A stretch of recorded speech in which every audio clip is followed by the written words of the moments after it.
And then I go talk to people who all say, Kev, you're really good at this. Oh my goodness, you're smart. You're a great speaker. And then I get off and I have to figure out, like, why do I hate myself though? Why does everybody love me and I hate me? Like, what is that about? Why? I think that's when external results actually makes it worse.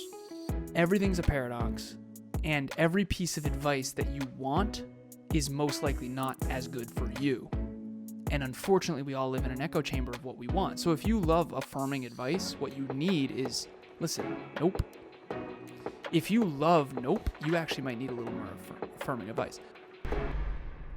Next Level Nation, welcome back to another episode of Next Level University, where we help you level up your life, your love, your health, and your wealth. Today, it's it's episode number 1800. I'm losing my mind. Today's episode number 1900. And oftentimes, when we cross a milestone, 100, so we go from 1500 to 1600 or whatever it is, we do a special episode. So today's Thursday. We usually do Freestyle Friday. We're going to do kind of a Freestyle Thursday and talk about some stuff. That's the way to really hook you. You're hooked now. If you're listening, you're like, whoa, what are you guys going to talk about? You're going to talk about submarines? Yeah, well, if you turned it off, you can't hear me. Submarines, and you missed out if you turned it off. Octopi. I watched an octopus open a jar yesterday. Are you kidding me? You know how smart those things are? What a terrifying creature, though. Yeah, for sure. You see that thing slinking through the water with its eight legs and tentacles, and then it opens up a jar? What? Are you an alien from another planet? An underwater planet? It's wild. So Alan wanted to do this. He's like, Kev, let's just talk about octopi and space and stuff. And I was like, yeah, that's pretty cool. What is... I never said that. No, you never said that. What is the most profound awareness you have today that you did not have 1900 episodes ago? That everything's kind of a paradox. Oh, boy. I know. I should have known. I'll give you a really good example, though. Please. I used to think that work smart, not hard was really dumb. I do. I actually do think it's dumb. Because to last episode of Persistence, working really smart, you can't work smart until after you work hard. In the beginning of this, we had to work hard before we could work smart, because the distinctions and the innovations happen once you already beat your head against the wall a bunch of times. So when Kev came down 3 different times to fix the audio popping, we learned things that we wouldn't have learned if we weren't working hard. So I think you work hard, then you get smarter, then you work smarter, then you work harder at that new level. And I think that's what Next Level U is built on. However, paradoxically, because I think it's dumb, it's actually smart for me. People who think work smart, not hard, typically, statistically, don't villainize me for this, are lazier. Growing up, a lot of people, work smart, not hard. Those people tend to not be as hardworking as me, statistically speaking. So therefore, because I don't like the saying, it's actually good for me because I already inherently work hard and I value hard work. It's against your natural tendency. It's against my natural tendency. So for example, the medicine that cures one patient will kill another. The advice that you give to Kev has to be different than the advice you give to me. The advice you need to give to me and to Emilia is, listen, you guys need to prioritize R&R a little more so that you can sustain this insanity coming up on 1,000 days of exercise. You can't say that to someone like Kev who already prioritizes R&R. You could say it. I'm okay. I accept it. I accept that. But you don't need to work on that, in my opinion. Well, I mean, what's 8 hours of R&R between friends? You know what I mean? Well, you've told me in the past I've never missed. You're good at R&R. I've traveled with you. You're good at it. Yeah, I'm really good at R&R. And that's okay. That's good. And you're also very disciplined too, so that's fascinating. But everything's a paradox, and every piece of advice that you want is most likely not as good for you.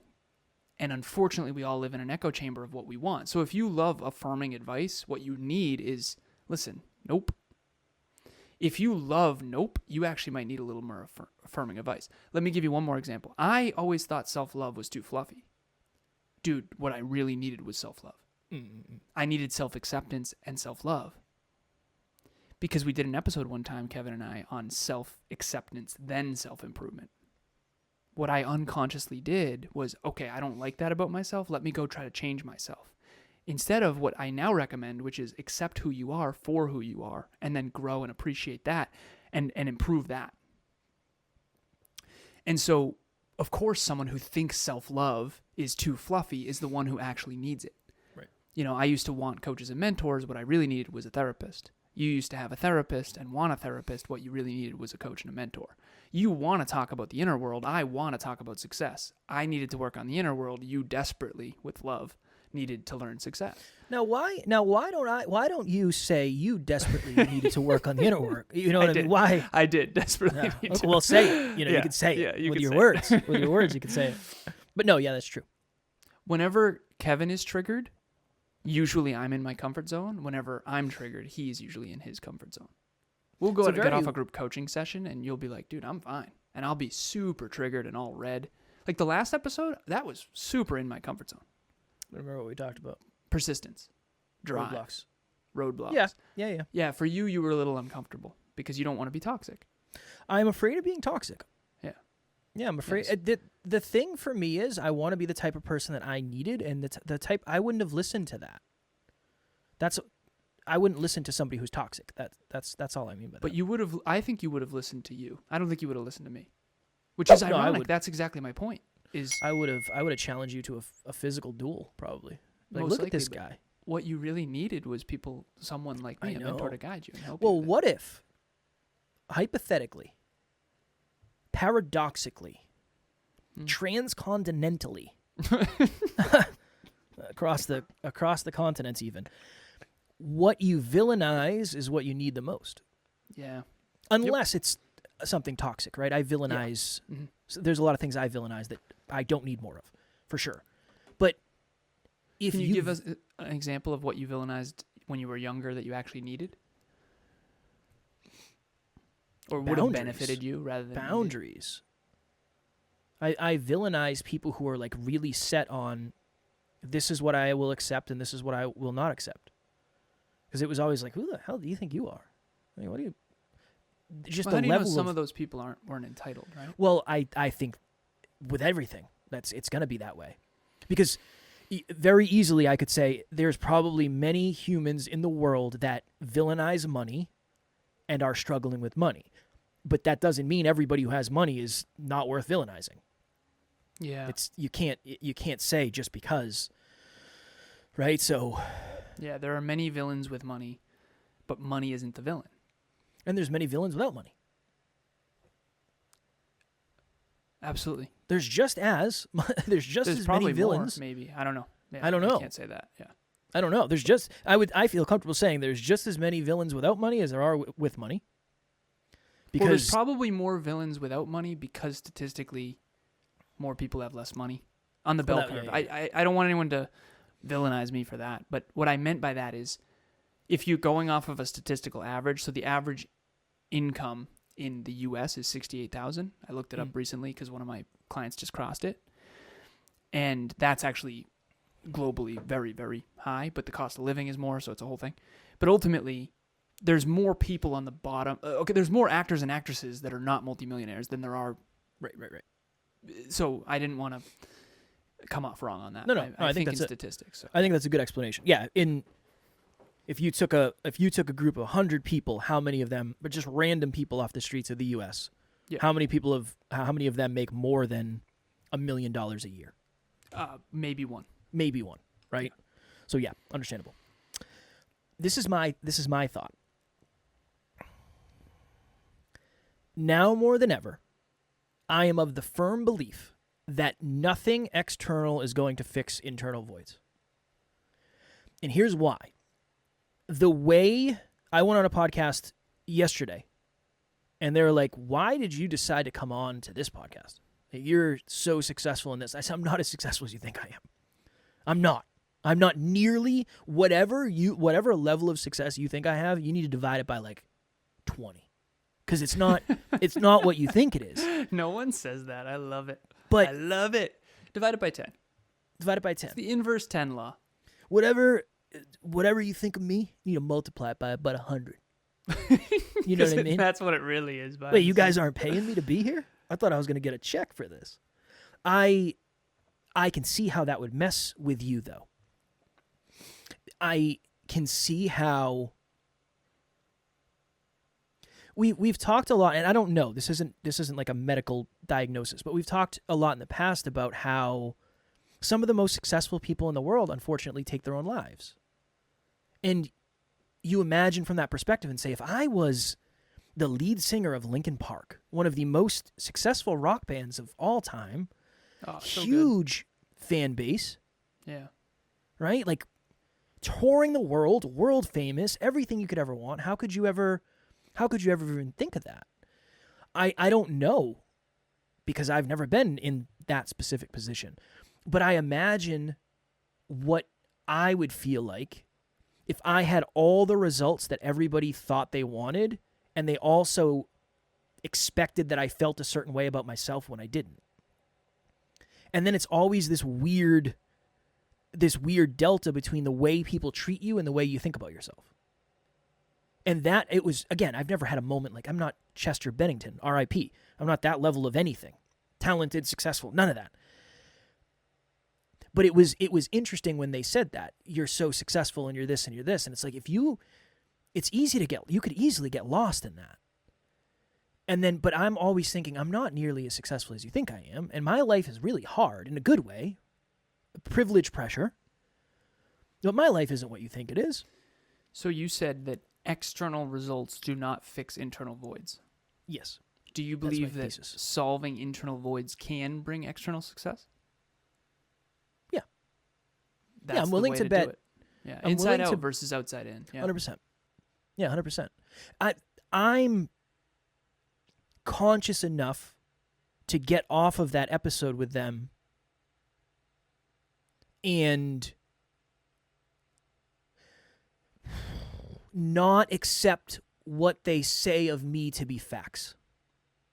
We have a client, John Laredo, great dude, very intelligent, great speaker, world class. He said something to me. Yeah. One time, he said, "Kev, the press has never." What's going on? My lights just went out. What the hell's going on? The press, the paparazzi's outside your window. The paparazzi, they're taking shots. They're firing off their photos. The press is never right. You're never as good as they say. You're never as bad as they say. You're usually somewhere in between. Hello, NLU listener. Thank you, as always, for listening to Next Level University. Real quick, I just want to jump in and let you know about the Next Level Dreamliner. This is a journal that I use every single day. Achieve your dreams 90 days at a time. It breaks down your dreams into goals, milestones, and daily habits. We hope you enjoy it. The link will be in the show notes. And I just think that, imagine if I still had the level of very, very, very low self-worth and very, very, very low self-belief that I had at the beginning of this, and then I go talk to people who all say, "Kev, you're really good at this. Oh my goodness, you're smart. You're a great speaker." And then I get off and I have to figure out, like, why do I hate myself, though? Why does everybody love me and I hate me? Like, what is that about? Why? Yeah. I think that's when external results actually makes it worse. That is my thesis. Yeah. And again, I'm not saying that creates I'm not saying that. I'm not saying that's why some of the most successful people have mental health struggles. But I wonder if that's not a piece of it. That's my thesis, or my what I've noticed, what I've recognized over the years. How you feel about yourself when you're by yourself is a cool quote, but I think the principle is very fundamental. There were times in my past where I was really unfulfilled. And I was, like, I tell the story about how I had a friend who said, "You're the most popular kid on this campus." And I remember at the time thinking that was really cool. And in hindsight, I realized that how I felt about myself when I was by myself matters more than that. And I think I always had a pretty good self-concept, so I don't think I was ever self-hating or anything like that. However, I feel way better about me now than back then, and I have way less friends now. I mean, people loved me back then. I was fun. I was a lot of fun. And I'm not quite as fun, I guess. I still think you're fun. Oh, thank you, brother. You're welcome. Appreciate it. remember I said that one time. You're like, well, there's different types of fun. Yeah. Well, that's how you know. It's like, yeah, exactly. you're Yeah. in, the, you're in this bucket. You're good looking. Well, there's different types of good looking. It's like hilarious. But anyways, the point is, when you get to a place where you don't even care, like Kev, you think I'm good looking or not, I don't really care. You're not my type. Right. The point is I don't know if I care because I feel about me what I feel about me. Yep. And I'm in love and I'm right. So we all want to get to that place. So because we don't have that much time and this is 1900. So congrats. Awesome team. Thank you so much. All that I always say this, you can't achieve anything great on your own. However, and this is wild, one person can make a great team. And so you can set the pace and you can set the standard. And so I give Kevin and I credit for some of this, but not all of it. And I think it's inaccurate to give all the credit away. We did nothing. It was all the team. Not true. Mm-hmm. Okay? But it wasn't just us either. So thank you, team. Thank you, community. Thank you, listeners. We've achieved another milestone of 1,900 episodes. We appreciate you being on this journey. I thanked Book Club earlier today. Thank you guys for being here. This is awesome. I learned so much from all of you and from these conversations. So thank you, thank you, thank you. Kev, what have you learned from 1,900 episodes? Transcontinental breakthrough. That was it. I told you. That whole thing I did, that whole thing I went through there, that was my lesson. Okay, perfect. So mine is everything's paradoxical. Did you take anything away from mine at all? Yeah. Ready? Okay. Ready? Just want to make sure. I'm going to wrap it up. I'm going to try. Okay. All right. The first one is everything is paradoxical. Mm-hmm. If what you wanted is what you needed, you'd already have it. Kevin's was external results will never fill internal voids. However, working on internal voids can bring external results. Let me F you up with the truth real quick. What's up, man? This has been a point of contention. If what you wanted was what you needed, what's the order here? How do you say it normally? If what you wanted was what you needed, you'd already have it. You could use it either way though, right? Could you say if what you needed was what you wanted, you'd already have it? Yep. Okay. Any reason you chose to put it the way you put it? It sounds cooler, I think. I took discrete mathematics way back. Well, in high school. Discrete mathematics is logic. Yeah. Or versus and logic. 1 and 1 is 1, but 1 or 1 is not. It's a whole thing. That was a terrible example. Discrete mathematics is awesome. Logic, rationality, awesome.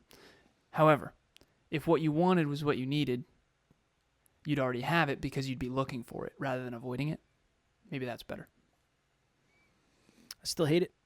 What Kevin needed was success, productivity, learning, books. That's not what you wanted. You wanted video games and... What else did I want? Mary J. Wanna.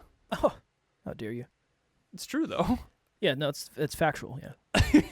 I'm not making you wrong for that, but it's a fact.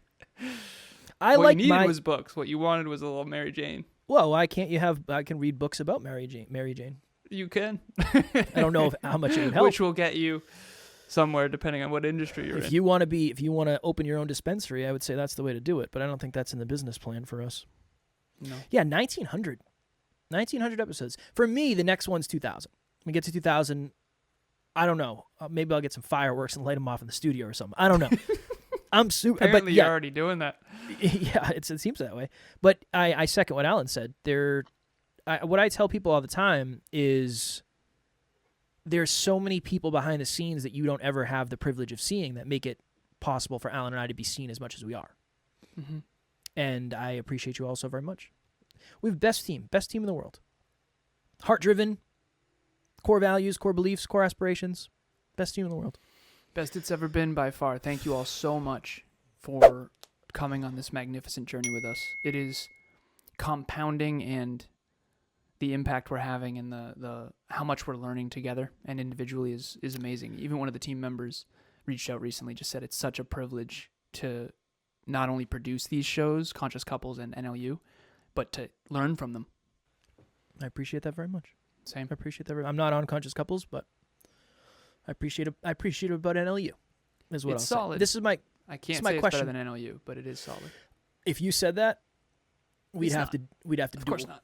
We'd have to duel. Course. It's not. NLU's the GOAT. Now, Podcast Growth University is better than NLU for sure. Hands down, not close. Not close. No way. If that's true, we're doing something wrong. Man. NLU's a close second.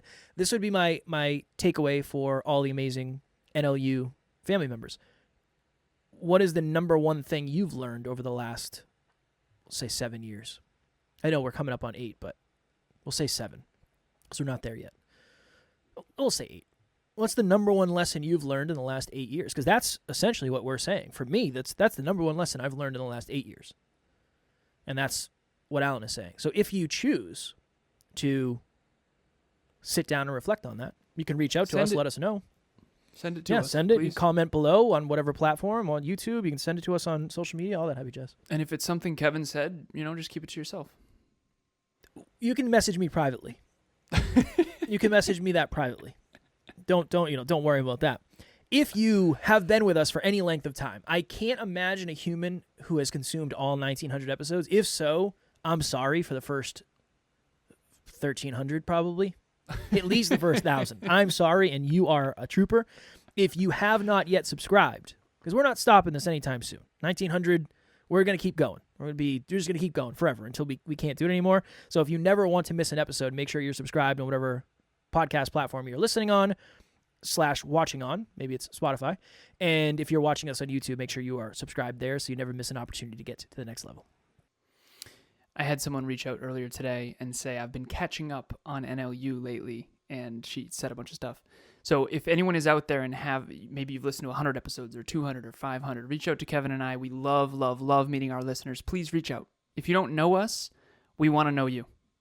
And we really hope that you reach out. Instagram, Facebook, LinkedIn, DMs, email alan@nextleveluniverse.com, kevin@nextleveluniverse.com. Go to the website, reach out to any of the team members. This is a community. Fax. We're grateful. Thank you. Send a fax. You can send a fax over. No faxes. Snail mail. Mm-mm. You could send over a pigeon of sorts. Any kind of flying bird. Really. An owl. Hoo. Emilia one time, real real quick. quick. Yeah, okay. I should have stopped when I had a chance. Stopped. She said, you know how they go, who? She said, owl. And I was like, really? She's like, no. No, that's not what they're saying. I fell for it, man. I'm gullible. That's a good one. Yeah, it is. It's good. That's a good one. Owl. She still says it. It's so funny. We have owls all around us. It's nice. Are you attract them in? No, it's just we live in a condo complex in the woods. It's gorgeous here. New England forests, man, I'm telling you. New England forests. Real good. I was People born and go leaf raised. peeping up in New Hampshire for a yeah, reason. New England I'm there. forests. I'm there. I know it. I am. That's what I'm saying. There's one. owls. Owls. Yeah. You and only because it's Christmas coming very soon here, and I'm jazzed about it. Home Alone 2, Lost in New York. Better or worse than the first Home Alone? I watched Home Alone 1 I last just year. need a simple answer. No. But I haven't seen it in a long time, so Okay. I got to do the second. My intuition tells me the second one's better. I do think the second one it's wildly unrealistic, but so isn't the first one. Yeah. I was pleasantly surprised with how awesome that film was. I enjoyed it a lot. I'm pretty sure, number one, that was a very low-budget film. Yeah, it was like $2 million or something. Something wild. And it was not supposed to be nearly as successful as it was. Yeah. And they crushed it. Great movie. Great movie. All right, Yeah, cool. I'm watching the second one this year for sure. All right, maybe we'll watch it together. I'll show you the new home theater, the projector. This thing. Maybe we'll watch it together. I like saying that stuff publicly because Alan will say no. You know, some people would just be like, yeah, man, we can talk about it. Alan would just say, no, we're not going to watch it together. I like putting him in that spot. I love you, brother, but I love you too, man. yeah, we got. I'll be down. I'm super excited. I'll bring like everlasting gobstoppers and snow caps. I'll bring my Snuggie. It's going to be awesome, man. I'm so excited. You would love the home theater, man. It's something. And that's how you let someone down gently, right there.